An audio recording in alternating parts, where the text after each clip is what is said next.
सर्दियों का मौसम था। बादशाह अकबर अपने बगीचे में बीरबल व एक अन्य मंत्री के साथ टहल रहे थे। टहलते हुए बादशाह अकबर ने मंत्री से कहा, इस साल कुछ ज़्यादा ही ठंड पड़ रही है।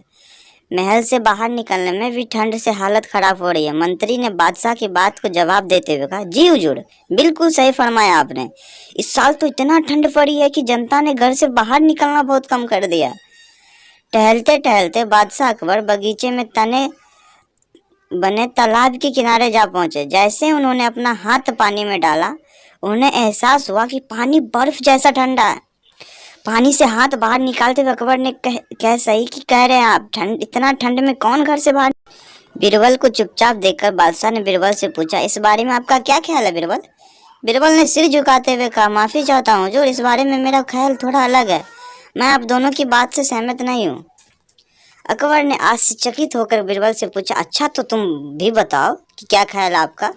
बीरबल ने कहा, हुजूर, मेरा मानना है कि गरीब व्यक्ति के लिए पैसा सबसे ज़्यादा जरूरी है। उसे इस बात से कोई फर्क नहीं पड़ता है कि मौसम कितना ठंडा है या गर्म। अकबर ने हैरान होकर बीरबल से कहा, तो आप यह कह रहे हैं कि इस कड़ाके की सर्दी में भी एक गरीब आदमी कोई भी ऐसा काम करने का तैयार हो जाएगा जिससे उसे पैसा मिल सके? बीरबल ने कहा, जी हुजूर, मैं यही कह रहा हूँ। बादशाह अकबर ने बीरबल को चुनौती देते हुए कहा, तो ठीक है, अगर आपने बर्फ जैसे पानी से भरे इस तालाब में किसी को रात भर खड़ा रखकर इस बात को प्रमाणित कर दिया तो हम आपके लिए गरीब व्यक्ति को 20 सोने का सिक्का इनाम में देंगे।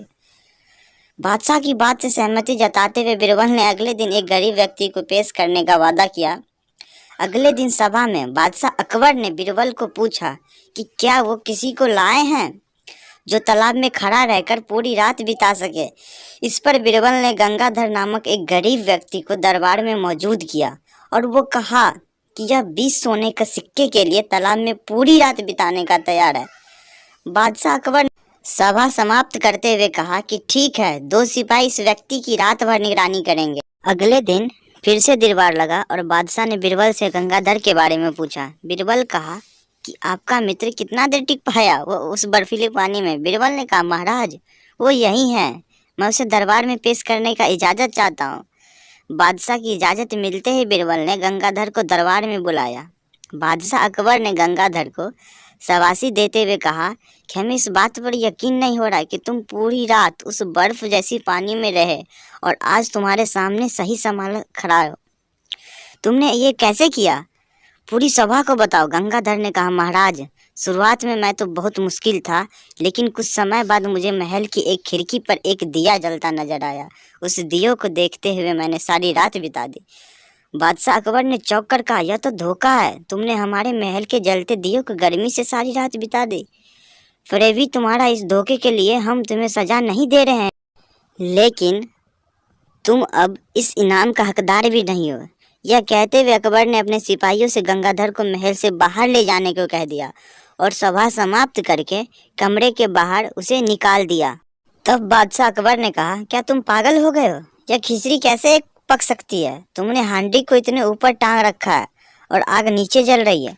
ऐसे में खींचने के लिए हांडी एक गर्मी कैसे पहुंचेगी? इस बात पर बीरबल ने बहुत आराम के साथ बादशाह से कहा, क्यों नहीं पहुंचेगी हुजूर? जब महल की खिड़की पर रखे एक दिए से गंगाधर को गर्मी मिल सकती है तो मेरे खिचड़ी की हांडी तो फिर भी आग के बहुत नज़दीक है।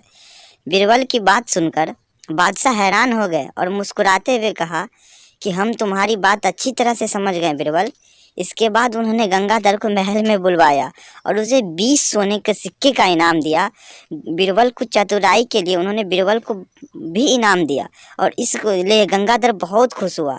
दोस्तों, इस कहानी से ये सीख मिलती है कि बच्चों, बीरबल की खिचड़ी की कहानी की हमें ये सीख मिलती है कि दूसरों की सफलता के पीछे कोई परिश्रम को जाने